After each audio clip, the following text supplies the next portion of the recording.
After watching these two videos, I've been inspired to tell my own story about a game in Rocket League in an overdramatic and completely unnecessary way. This game starts off very poorly. My teammate is gone.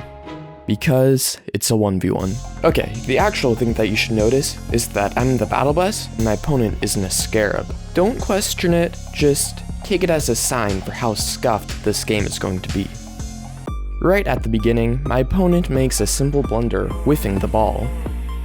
I see this mistake and believe it to be nothing more than a free chance at a goal, but this whiff also foreshadows the single thing that would become the biggest factor in this game: the throw. The throw impacts me first. Normally you would flip into the ball at the end of a kickoff. However, I get cocky and try to do a fast kickoff, but it's too slow. I know that my opponent will expect me to learn from my mistake like a normal person, so I try to play some 4D chess and be unpredictable by doing the same bad kickoff. Unfortunately, my opponent was playing 5D chess and predicted this perfectly, so they win the kickoff.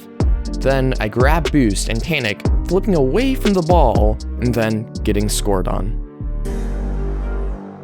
I continue to showcase my ability to throw as I jump past the ball instead of going for a 50-50. After seeing this, you might think that I'm a silver, but stuff like this is perfectly in character for a champ too. This game isn't all bad though. I finally turn on my monitor, and I pull off a monstrous fake, sending my opponent flying as I take the ball into the goal. Unfortunately, this was only a brief victory, and the throw comes back, taking control of me as I miss an open net, miss a boost grab, lose a 50-50, and completely whiff a challenge. Nice. Another bad kickoff, and I'm down 3 goals. Fortunately for me, my opponent has a big brain and he decides to go for boost, when he already has 94. He does turn back towards the ball, but by then it's too late. At this point, I think I accidentally turned off my monitor or something, because that's the only way to explain what I did here. Seriously, it looks like I have the car control of a silver. But I do go back up to at least flat level control with this little drift play, putting it back to a 2-goal game.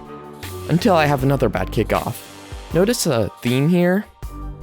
For some reason, my opponent grabs boost instead of scoring on an open net, which gives me enough time to get back.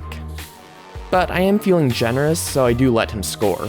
At this point, even just a 3-goal game seems impossible to come back from, with my opponent immediately scoring every time I get a goal. But finally, the throw moves away from me and onto my opponent.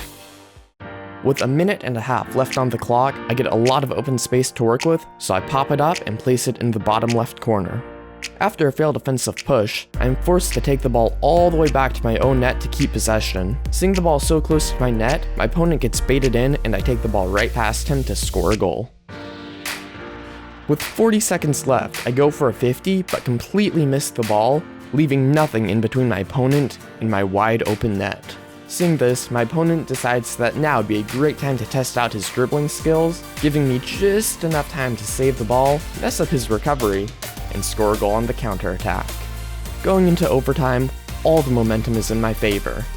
My opponent is demoralized, and I feel like victory is almost certain, so you can probably guess how it ends. Yup, our good old friend, Mr. Throw comes back, and I mess up my kickoff, losing the game 5 seconds into overtime.